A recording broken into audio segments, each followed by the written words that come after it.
Language and the misunderstanding of its function within the human organism creates confusion.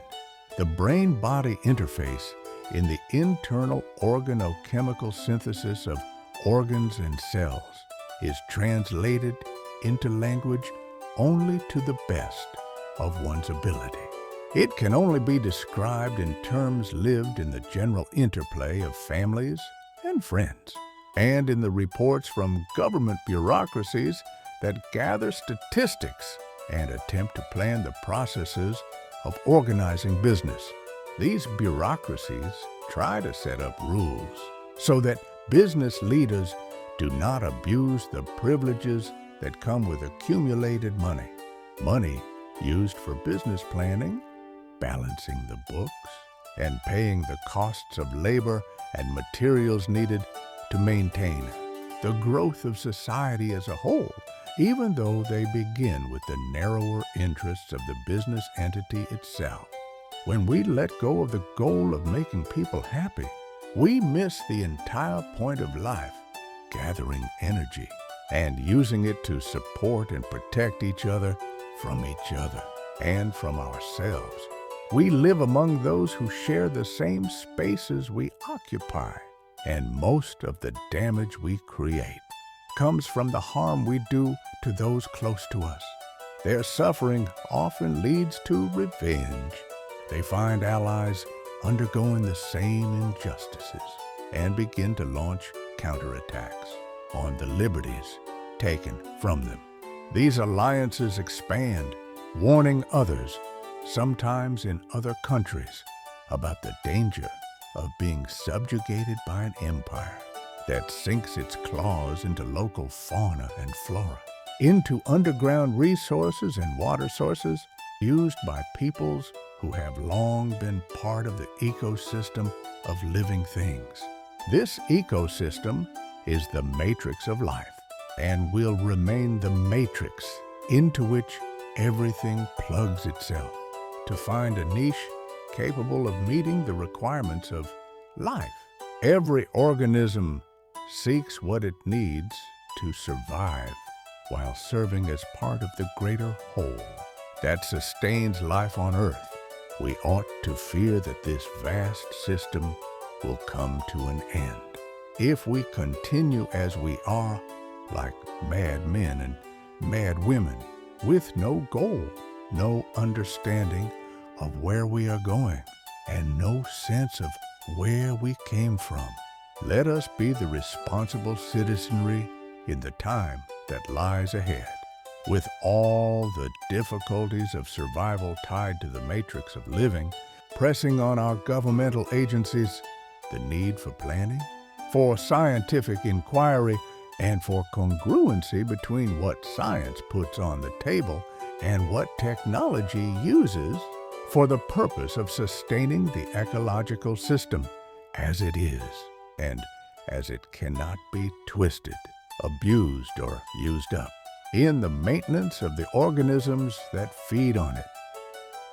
It supplies energy through the complex processes of nature, ruled and sustained by exchanges, loops, and cycles. As Earth spins on its axis and completes its yearly tour around the sun. Through the seasons, the sun provides the energy we need within the thermodynamics of the organic whole, of which we are only a part and upon which we depend completely and irrevocably to sustain our viability as the organisms we are. We share the sphere of life with other organisms, each of us flung into the living experience, observing one another and reacting to the best of our ability to maintain balance. This balance includes the recycling of the living with the dead, the breaking down of living matter into what will be fed back into the system to sustain those who, through human responsibility, remain within the cycle of reproductive organisms, exchanging energy and balancing themselves into the waveform that sustains life. These are the natural rhythms of human wake and sleep cycles, and the rhythms of animals plugged into the continuation of life, where time is a function of breathing and the exchange of energy for animals, plants, planets, and galaxies in the vast expanse of space-time through which everything travels. Life expresses itself in movement, the fulfillment of the purposes life has enabled us to carry out, to move around, gather resources, consume those resources, and use that energy to fulfill the libido, the call of nature, the needs of any organism expressed in its internal structure and in its relations with the members of its species. It sustains itself,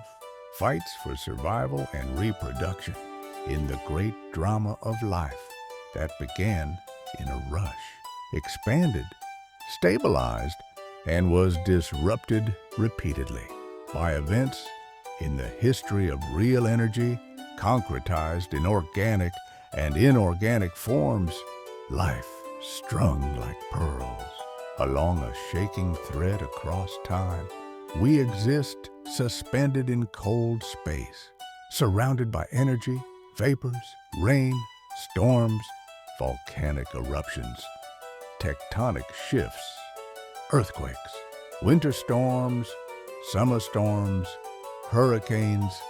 and tornadoes that bring destruction across Earth's surface. Against these discomforts and dangers, the minor worries that preoccupy us become insignificant. We are a small experiment, a local event, a local phenomenon within the biosphere, threatened by the cold and indifferent nature of the space in which we are suspended. For us as humans in the time to come, we must face the greatest challenges of being human, and depending on the matrix into which we are plugged,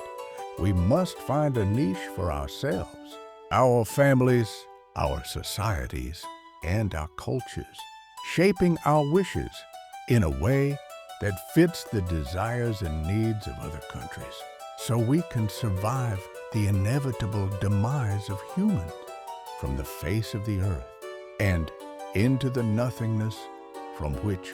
we come and to which we move inevitably as time goes on. It is my hope that we will wake up to the call of rationality and take stock of what we have and what we will lose if we do not take upon our shoulders the immense task of extending our capability to cope with the inevitability that life on Earth predicts for us. We must prepare ourselves if we want to breathe another day, to be successful, and to give our children a chance to survive in the years and decades to come, until the horror show arrives at our gates and we have no excuse and no chance to deal with it. We will have to accept our fate and enter the night without complaint, without recourse from the mistakes we made and from the oblivion we carried toward the realities of the substructure of life on which we parasitize, to draw the life-giving force of plants, animals, and other human beings who contribute to the unity and integrity of the matrix of life, the matrix of cultures, nations, continents, sea life,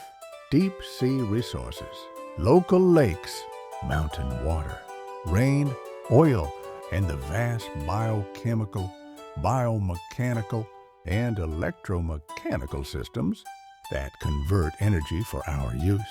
We stand within an internet-connected symbolic matrix that reflects the internal logic and intelligence of living beings beyond our full understanding, yet connected to us. We must see the relationship between their survival and our survival and act in a way that preserves the balance of interdependence and fulfills the purpose of being here and being human, enjoying the day, walking the walk, talking the talk, living among people, and being happy, content, fulfilled, and peaceful with each other as families and within the broader scope of society. This is my hope for the future.